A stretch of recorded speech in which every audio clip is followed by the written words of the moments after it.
ceux qui nous rejoignent encore et on va tout doucement commencer. Alors, je vous propose juste de commencer par la prière avant de continuer le culte. Alors Seigneur, je te demande de nous permettre d'entrer dans ta présence, Seigneur, et de pouvoir vraiment savourer qui tu es et pouvoir apprécier ce moment, Seigneur, en te rendant toute la louange, Seigneur, en apprenant encore sur toi, en ayant le cœur vers toi, Seigneur. Que tu fasses partie pleinement de ce moment et que ce soit un culte pour te rendre gloire, Seigneur. Amen. Alors, je nous propose de commencer par un chant. Jésus, c'est le plus beau nom.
Voilà, voilà. Alors, je nous propose aussi un autre chant qui nous dit ouvrez les portes, annoncez le roi et laissez Jésus rentrer. Alors, on n'a pas tous la chance d'être au cépage, on n'a pas tous la chance de pouvoir ouvrir la porte du cépage à chacun et d'entrer dans ce lieu, mais on a tous la possibilité d'ouvrir nos portes de chez nous, de nos cœurs à Dieu et laisser Jésus entrer. Alors, je nous propose de chanter ce chant.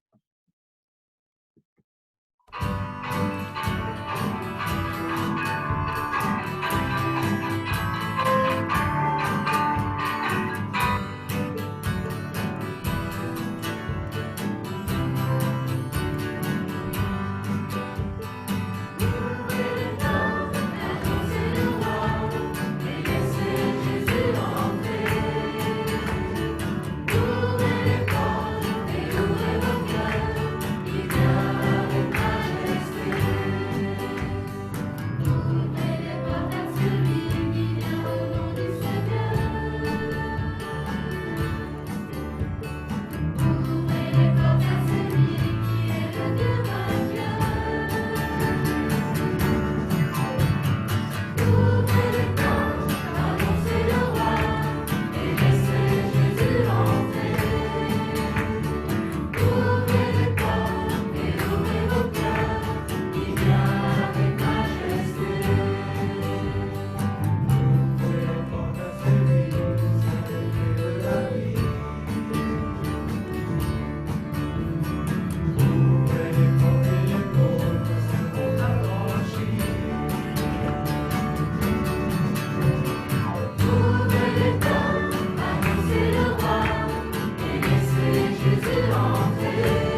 Alors, un premier texte dans Romains au chapitre 15, les versets 5 et 6 de la version Bible du Semeur. Que Dieu, source de toute patience et de tout encouragement, vous donne de vivre en plein accord les uns avec les autres, conformément à l'enseignement de Jésus-Christ. Ainsi, d'un commun accord et d'une seule voix, vous célébrerez la gloire du Dieu et Père de notre Seigneur Jésus-Christ. Alors, j'étais fort encouragé dans ces versets que j'avais lus cette semaine, et particulièrement, d'abord le fait que Dieu est le Dieu de toute patience et source de tout encouragement. Et puis cette idée de vivre ensemble, d'un commun accord les uns avec les autres, et que c'est ainsi que, d'une seule voix, on pourra célébrer la gloire du Dieu le Père. Alors, je vous propose de célébrer ensemble, du coup, la gloire de notre Dieu avec les prochains chants. Avec un premier chant qui dit avec patience, comme le Dieu qui est de source de toute patience. C'est de lui que nous vient toute cette patience qu'on peut avoir en lui. Et voilà, je vous propose de chanter ce chant.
Alors, un autre chant qui nous parle plus de notre unité, comme dans le verset que j'ai lu, «Tu as voulu des enfants unis, qu'il en soit ainsi».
Alors, je ne sais pas si vous êtes tous au courant, mais ce dimanche, nous sommes le 14 février.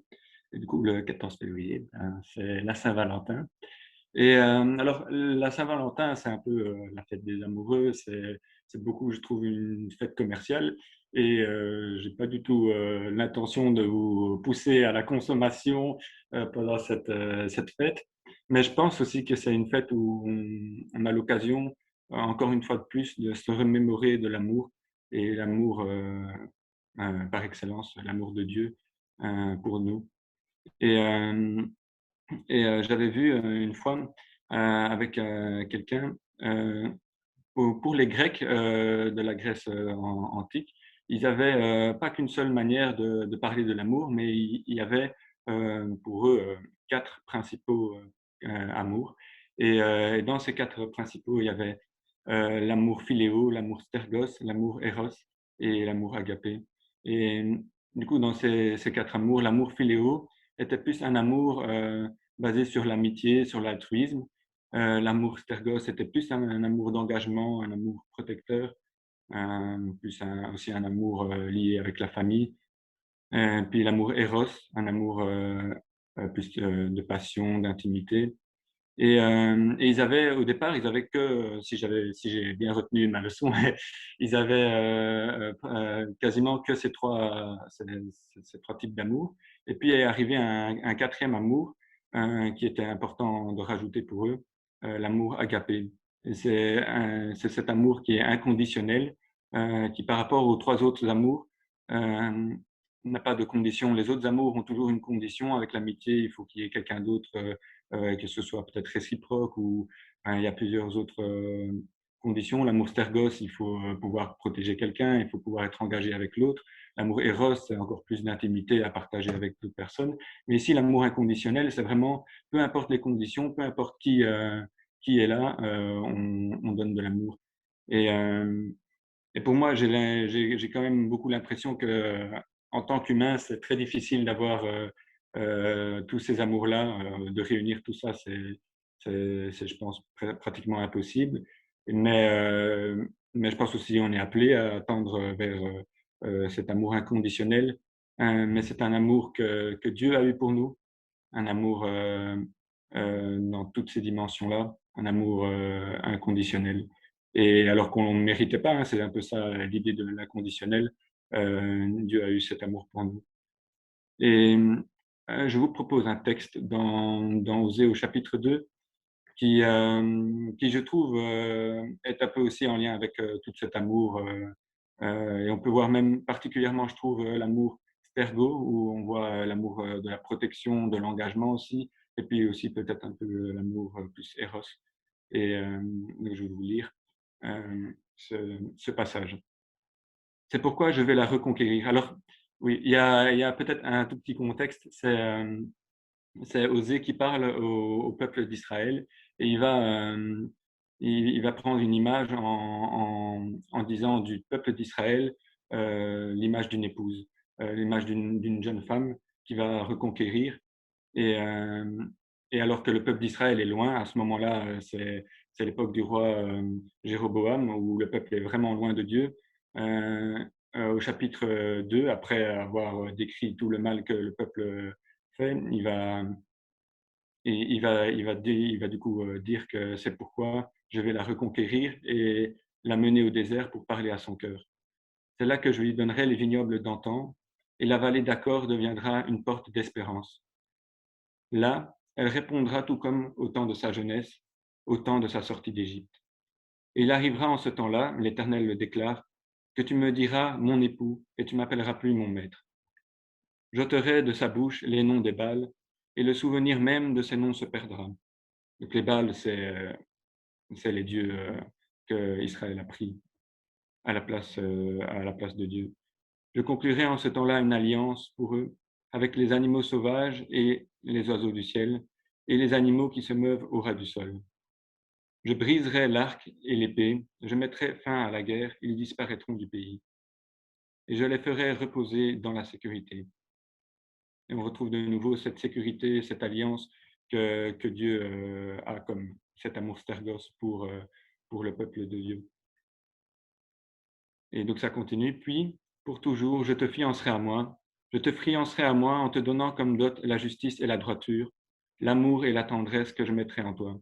Je te fiancerai à moi en mettant en toi la fidélité et tu connaîtras l'Éternel. Et de nouveau, je trouve ici, on voit plus l'amour éros, avec l'amour et la tendresse que Dieu mettra en Israël. Et, euh, et le verbe connaître, et tu connaîtras l'Éternel, est vraiment un verbe beaucoup plus profond, je pense, que ce que nous, on connaît du mot connaître. Mais c'est bien plus profond, bien plus intime, comme de nouveau dans le mot Eros. Donc Dieu a cet amour pour son peuple, et je pense qu'il l'a eu aussi pour nous. et je vous propose, de chanter, plusieurs chants qui se suivent pour chanter cet amour de Dieu pour nous.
Je trouvais beaucoup que dans ce chant, il y avait, voilà, cette partie-ci qui parlait vraiment de l'Esprit Saint et l'épouse fidèle, et donc c'est de nouveau un peu comme dans le verset de Osée, le chapitre de Osée, et et on voit de nouveau un peu tout cet amour de Dieu pour son peuple, du coup, qui est l'Église ici, et hem et l'Église qui répond aussi. Et on peut aussi, du coup, se souvenir de l'amour que Dieu a eu pour nous, l'amour sacrificiel aussi, avec, ce chant qui dit: mon Dieu, Dieu, quel amour pour moi, quelle patience». Et cette patience revient aussi, la patience, que je lisais au texte, dans Romains, de nouveau, elle revient aussi, cette patience de Dieu envers nous, et qui est aussi, je pense, une manière, que Dieu nous montre aussi son amour avec sa patience. On peut chanter ce chant.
ce chant vraiment, vraiment très beau et je trouve que ce chant nous amène, très bien aussi, au moment, qu'on voudrait prendre, chaque dimanche aussi pour se rappeler de ce miracle que Dieu a fait pour nous, de ce sacrifice, cet amour qui a été, vraiment, vraiment très loin jusqu'à donner sa vie pour nous.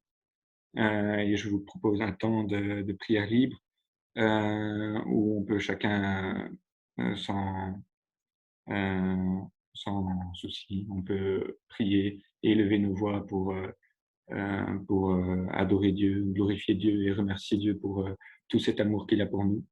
Et je précise aussi que cette partie, du culte ne sera pas rediffusée sur internet.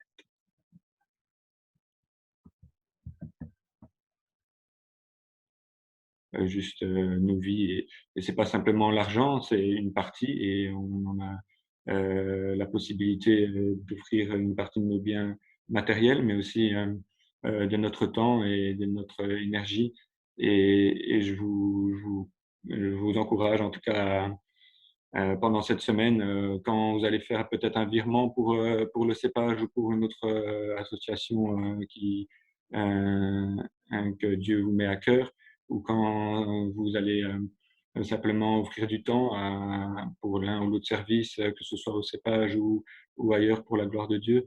Je vous invite vraiment à le faire, avec reconnaissance et vraiment, dans la joie. Voilà.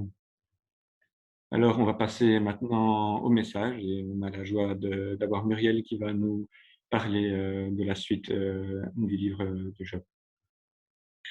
Alors, un petit peu de patience, vient d'arriver technique. Donc, elle vient d'arriver. Elle est là, elle se branche et bah voilà. Elle cherche son accès Internet. Un petit peu.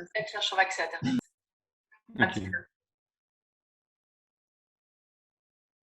Ben, on va peut-être, attendre. Mais je vous propose, alors juste en attendant, pendant 2 minutes de prendre un temps, juste, de recueillement et de se remémorer de qu'est-ce qu'on peut, donner à Dieu comme offrande dans cette semaine qui vient et puis, qu'est-ce qu'on a pu déjà donner et le faire avec reconnaissance, heu, en attendant que Muriel, se connecte.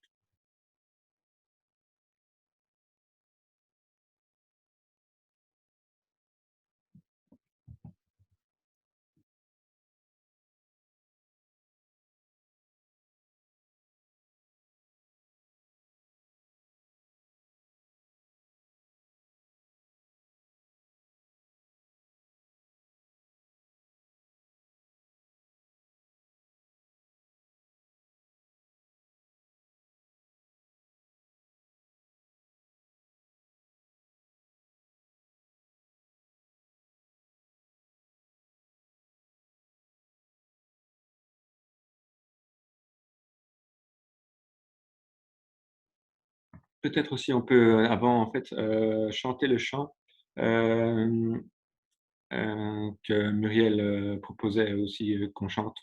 Ça s'appelle «Béni soit ton nom» et ce chant va vraiment nous amener aussi, dans le message que Muriel, va nous donner. Donc je vous propose de le chanter en attendant.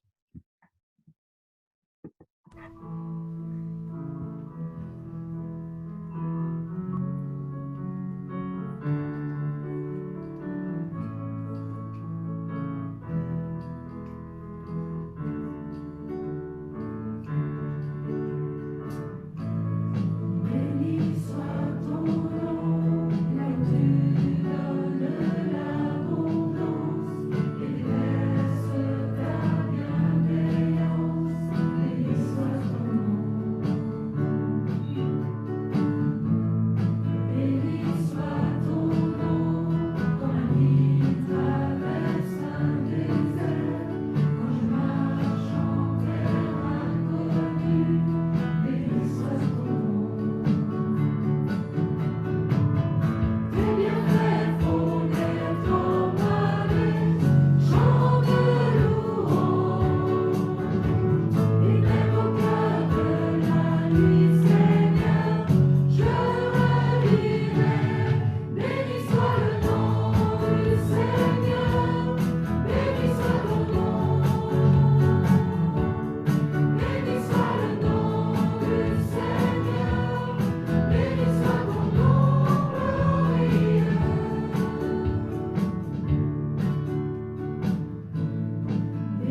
Je ne sais pas si Muriel a eu l'occasion de se connecter, si elle est prête pour, euh, pour son message.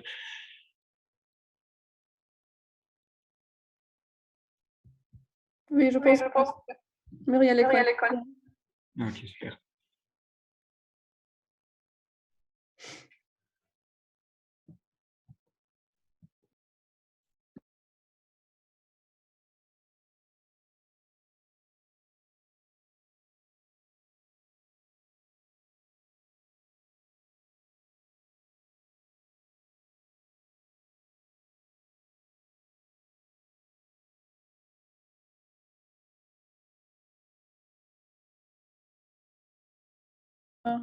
Muriel, il faut allumer encore ton micro, on ne t'entend pas.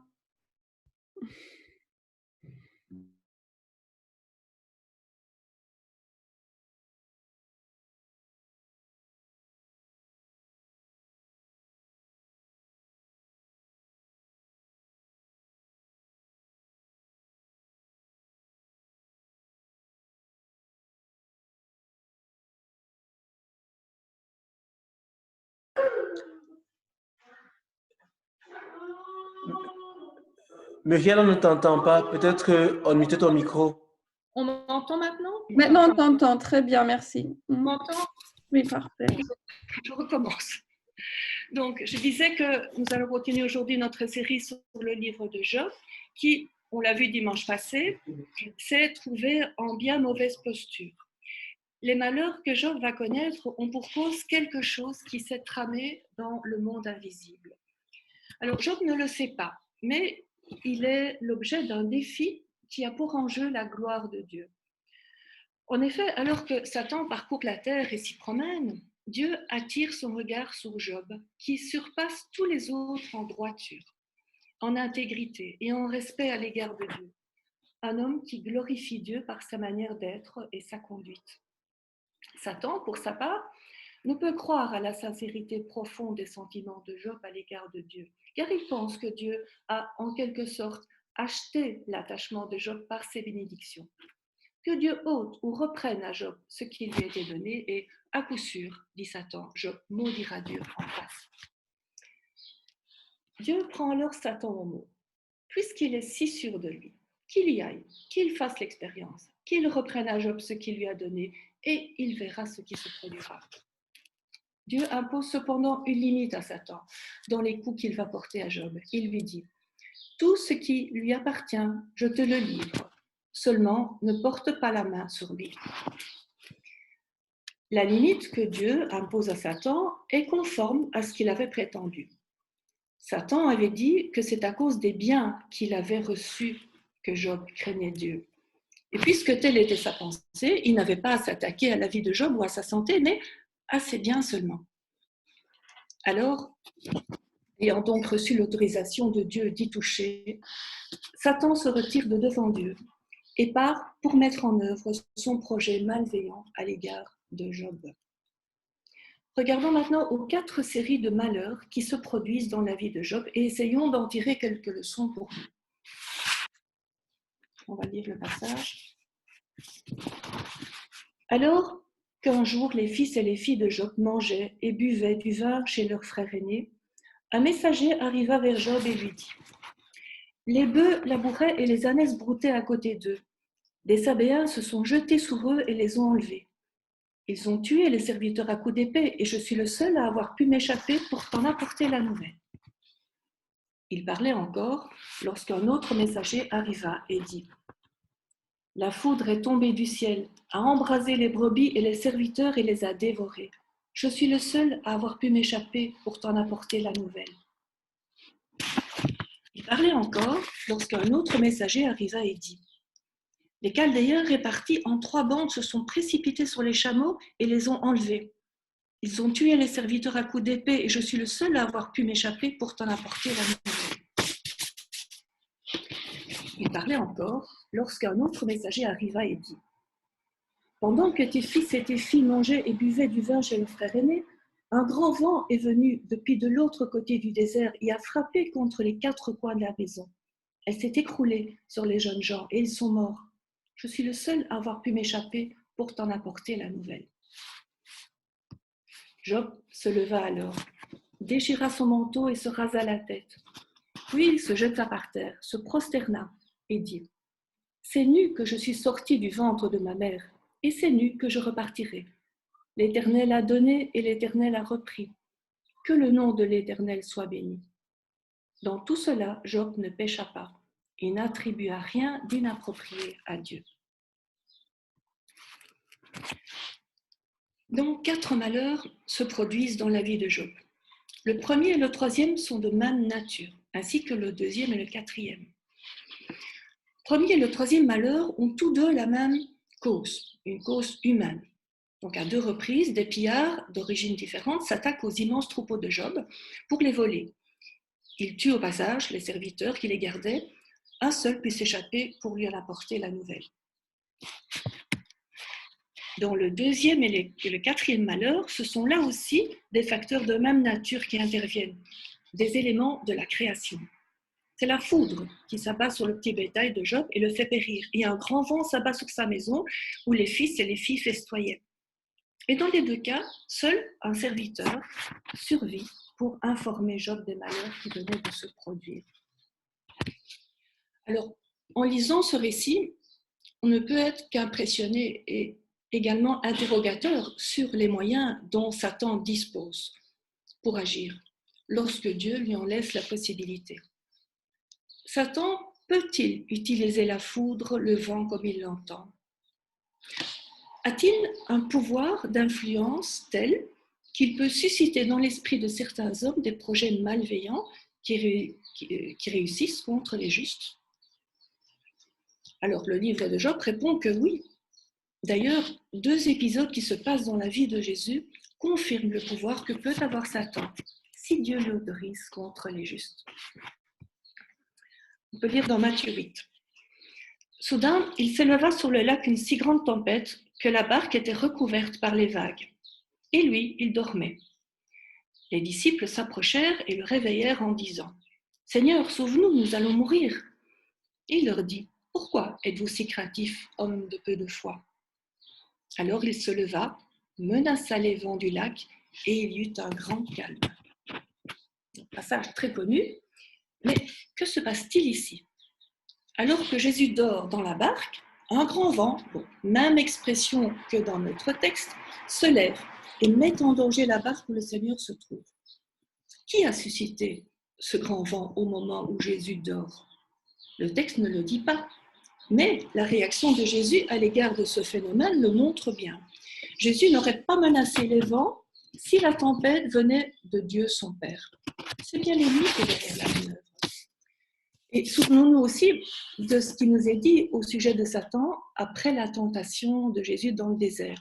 Il est dit que le diable s'éloigna de lui jusqu'à un moment favorable. Et le temps où Jésus dormait dans la barque était une de ces occasions favorables de le faire périr pour qu'il n'aille pas à la croix. Alors, le deuxième événement qui confirme ce que nous avons lu dans Job est bien connu lui aussi. Jean, au chapitre 13, nous dit « C'était pendant le souper. Le diable avait déjà mis au cœur de Judas Iscariote, fils de Simon, l'intention de le trahir. » Donc, oui, Satan a, si Dieu l'y autorise, la capacité d'inspirer à des hommes mauvais des projets malveillants contre des justes, projets qui vont réussir. Alors, s'il est difficile de faire face à une difficulté ou à un malheur, que dire lorsque 4 malheurs simultanés se produisent dans un laps de temps si court? Le texte que nous avons lu est clair. Job n'a pas le temps d'encaisser le premier coup, que le deuxième arrive, puis le troisième, et puis le quatrième, qui est le pire et le plus douloureux.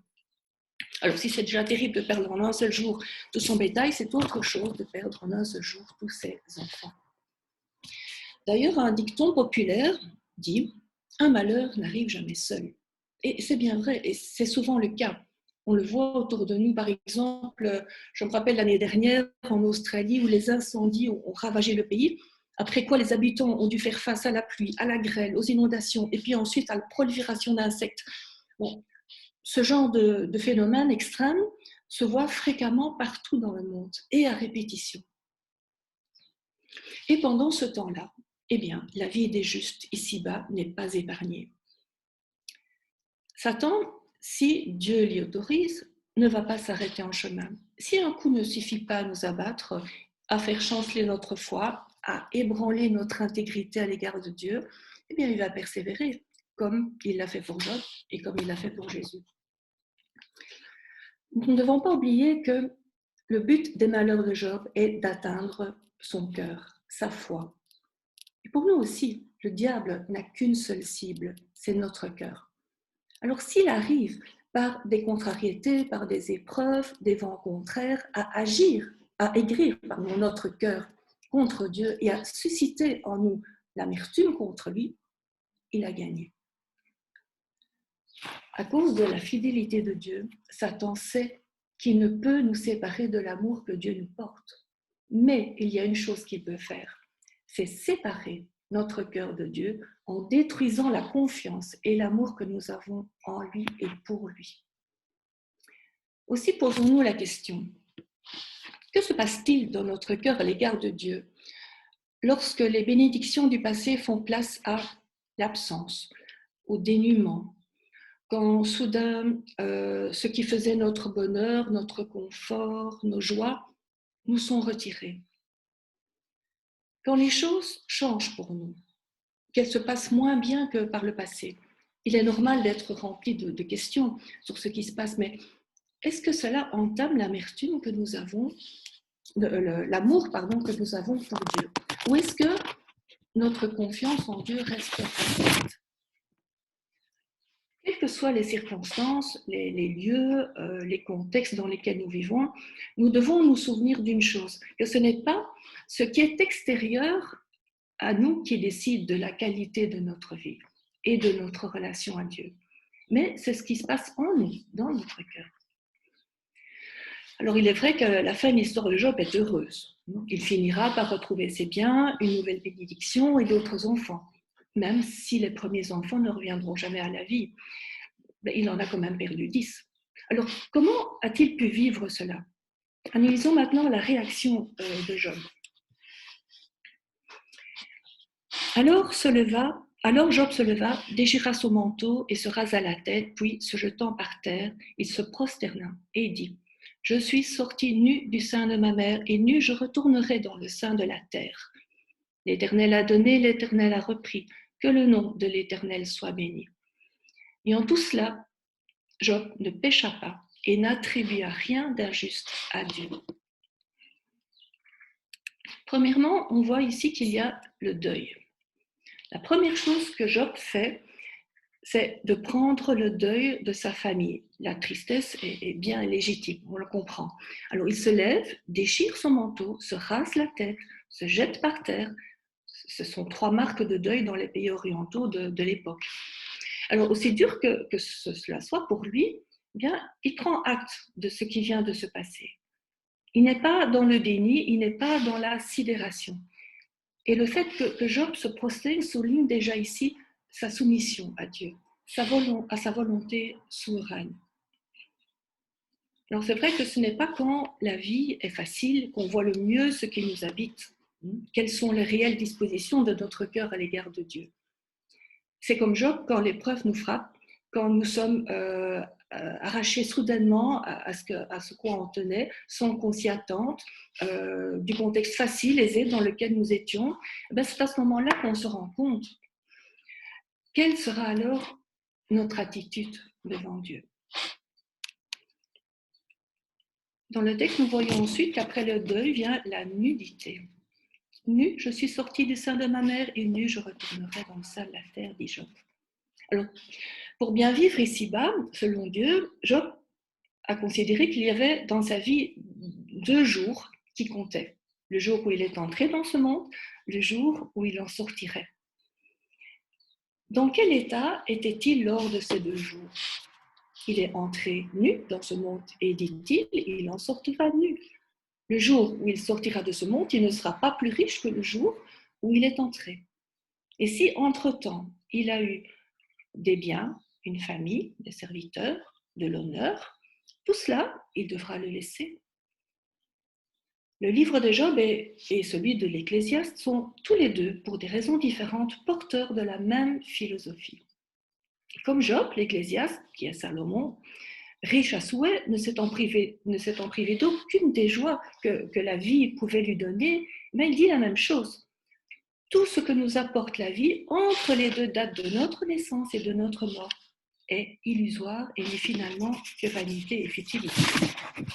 Alors, sans pour autant mépriser bien sûr les joies que Dieu nous donne ici-bas, Job, comme l'Ecclésiaste, nous enseigne cette leçon précieuse. Nous devons nous garder d'un attachement trop excessif à la fois aux choses comme aux êtres que Dieu nous donne pour notre bonheur. D'ailleurs, Jésus le dit également, dans Matthieu 12, on voit que Jésus dit « Qui est ma mère et qui sont mes frères ?» Celui qui fait la volonté de mon Père, celui-là est mon frère, ma sœur, ma mère. L'Ecclésiaste, comme l'apôtre Paul aussi, dans le Nouveau Testament, reprennent à leur compte, et pour nous, le slogan adopté par Job comme principe de vie. L'Ecclésiaste, chapitre 5, nous dit « Il est sorti nu du ventre de sa mère, et il repart aussi nu qu'il était venu, sans rien pouvoir emporter de son travail avec lui. »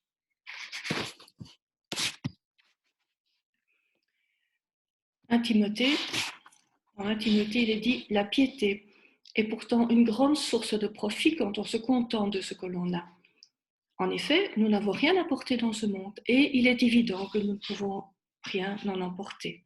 Si donc nous avons de la nourriture et des vêtements, cela nous suffira. » La philosophie de Job est de se dire que, quelles que soient les différences qu'il y ait entre les hommes, différences de richesse ou de niveau de vie, elles ne sont que des différences provisoires. Au bout du compte, chacun de nous se retrouvera dans le même état face à la mort, aussi nu et dépouillé que le jour où il est entré dans la vie. Et puisqu'il en est ainsi, Job nous enseigne que dans la vie, nous ne devons pas nous préparer à accumuler des biens, mais plutôt nous préparer à perdre et à de plus en plus nous voir retirer ce que nous avons pu acquérir ou recevoir. Parce que la vie n'est pas une succession d'acquisitions, mais une succession de séparations, plus ou moins brutales.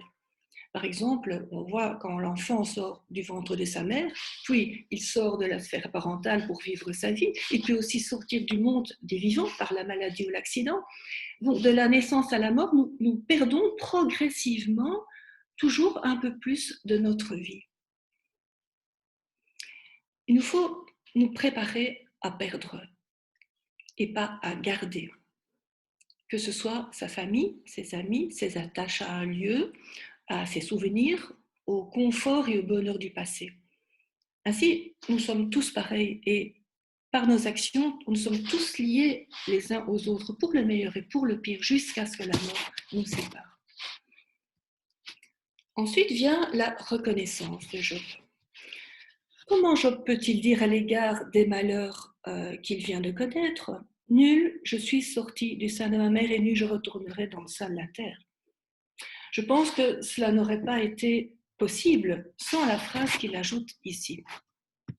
L'Éternel a donné et l'Éternel a repris.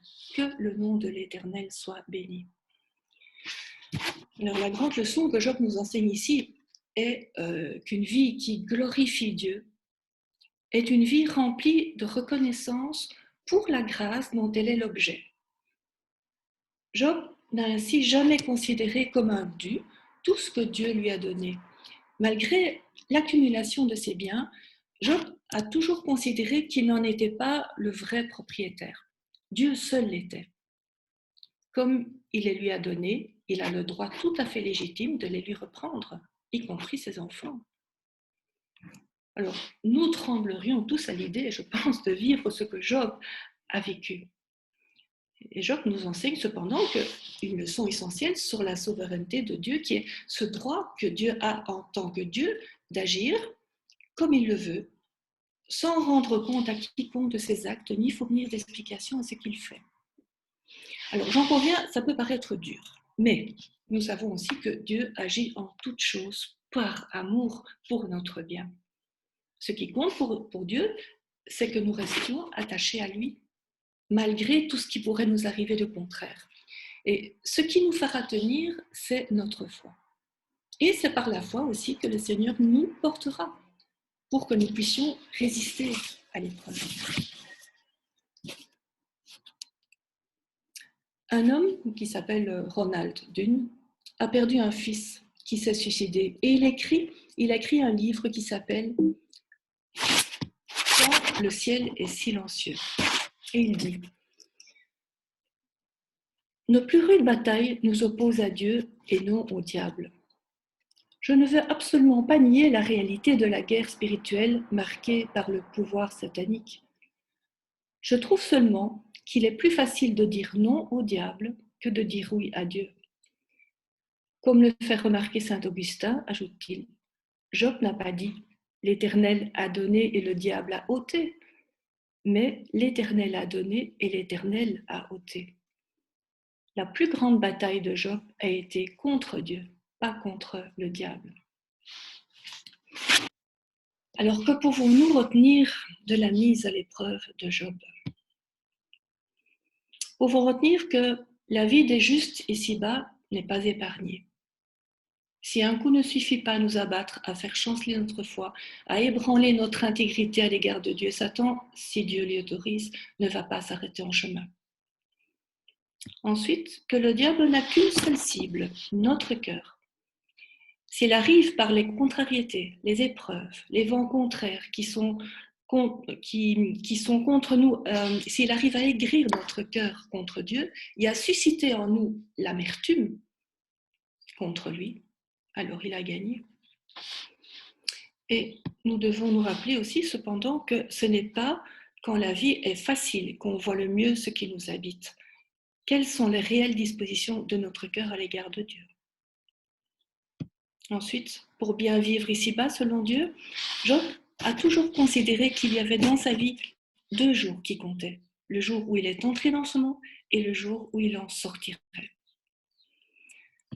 Et finalement, la grande leçon que Job nous enseigne ici, c'est qu'une vie qui glorifie Dieu est une vie remplie de reconnaissance pour la grâce dont elle est l'objet.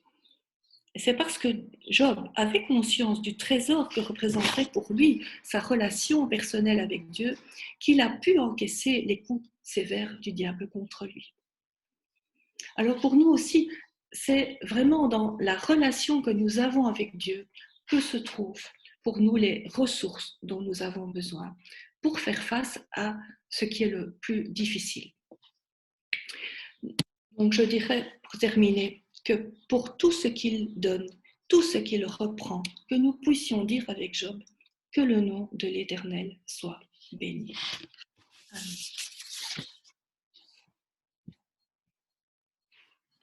Amen. Merci.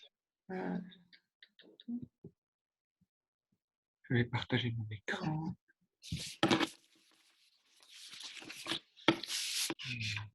Merci beaucoup, Muriel, pour tous les efforts qu'elle a fait pour pouvoir prêcher aujourd'hui avec Internet chez elle. Le retour et au Seigneur aussi, qui a permis que puisse quand même nous apporter.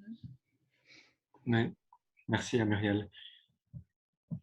Alors, on va juste passer aux annonces. Et donc, d'abord, peut-être la première annonce qui n'est pas écrite, c'est que vous avez pu remarquer que Lydia est de retour parmi nous.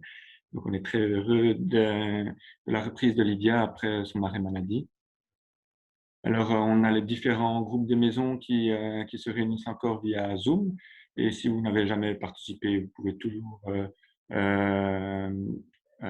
participer. C'est encore ouvert à tous. Et donc, il y a les informations ici, le mardi, le mercredi ou le jeudi, avec les heures différentes et s'adresser aux différentes personnes. Pour le mardi, c'est André et Daniel. Pour le mercredi, Deneb et Lydia. Le jeudi, Catherine et Roland. Alors aussi, vous dire que l'équipe pastorale se réunit ce mercredi et ce vendredi. Donc, on peut aussi prier pour eux. Je pense qu'ils ont beaucoup de travail pour l'instant et beaucoup de choses à penser. Alors, c'est bien si on peut prier pour eux. Notre annonce, on recherche toujours 2-3 personnes pour Pour ceux qui aimeraient apprendre peut-être un peu plus la gestion des cultes par Zoom, on a besoin de 2-3 personnes pour nous aider, pour qu'il puisse y avoir un roulement avec les personnes qui sont déjà en place et que ce ne soit pas toujours les mêmes qui ont ce travail à faire. C'est, je pense, pas très, très compliqué, mais on peut toujours vous expliquer ça. Donc, si vous êtes intéressé par ça, si vous voulez nous aider, eh ben, vous pouvez écrire à l'équipe pastorale via l'adresse mail qui est ici en dessous. Vous dire aussi qu'il y a toujours une journée de formation sur le fonctionnement des ASBL, une journée qui est donnée par une experte comptable. Donc ce sera en mars, le samedi 20 mars, de 10h à midi. Et donc c'est pour tous ceux qui sont intéressés par rapport aux ASBL, le fonctionnement d'une ASBL, et que vous êtes intéressé de près ou de loin, que ce soit pour aider dans le cépage, dans la ASBL ou que ce soit une autre ASBL, je pense que vous pouvez tout à fait participer. Donc, les informations, je pense, suivront, mais vous pouvez déjà marquer votre intérêt auprès des responsables. Alors, une autre annonce pour vous dire qu'il y a un webinaire qui sera le 22 février, donc dans pas très longtemps, sur le thème « Faut-il vraiment inviter Jésus dans son cœur ?» Et donc, je pense que c'est lié au livre ici « Parlons mieux », dont Lydia a écrit un chapitre. Et donc voilà, ce sera avec Mathieu Sanders. Et donc, ce webinaire est gratuit, mais il faut quand même s'inscrire pour pouvoir avoir, je pense, au moins l'adresse du Zoom. Voilà. Alors, vous dire aussi, bon, je pense que c'est tout, les annonces. Voilà. Je vous propose de terminer ce culte avec un dernier chant pour nous emmener aussi dans cette semaine à soupirer après Dieu et à avoir toujours soif de lui, même dans chaque jour de cette journée, de cette semaine. On peut chanter ensemble.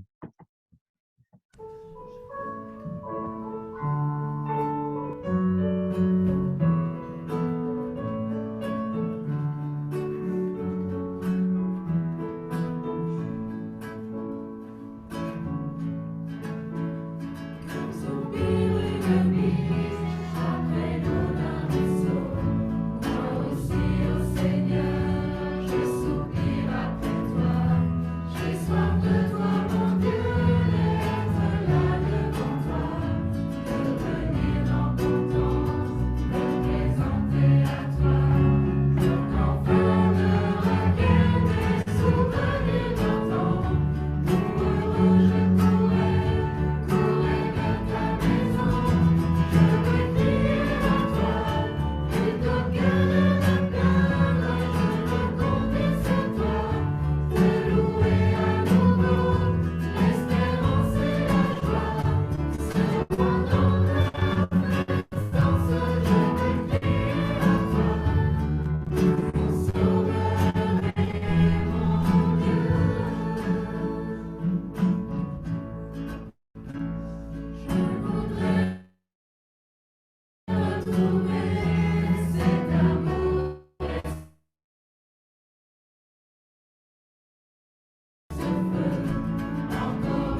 Alors, je vous souhaite à tous un bon dimanche et à tous et à toutes. Et on se retrouve, pour certains en tout cas, dans les salles.